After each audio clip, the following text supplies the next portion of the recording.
সাত আসমানের উপর রহস্যময় একটি গাছ সিদরাতুল মুনতাহা, যার রং প্রতিনিয়ত বদলে যায়। হাতের কানের মতো বিশাল পাতা, আর প্রতিটি ফল যেন বিশাল মটকার মতো, যেখানে গিয়ে জিব্রাইল আলাইসাল্লামের মতো শক্তিশালী ফেরেশতাও থমকে দাঁড়ান। কিন্তু কি আছে এই রহস্যময় গাছে, যেখানে নূরের প্রজাপতিরাও খেলা করে? এটি পবিত্র কুরআন ও সহিহ হাদিস দ্বারা প্রমাণিত এক জ্বলন্ত সত্য।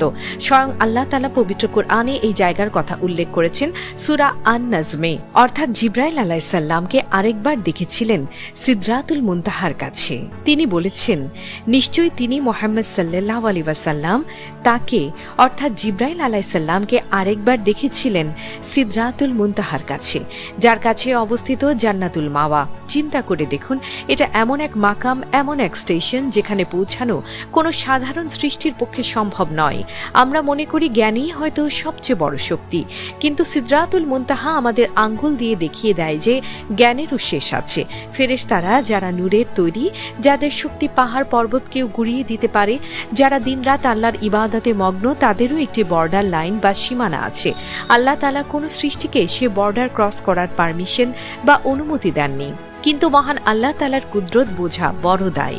তিনি তার অসীম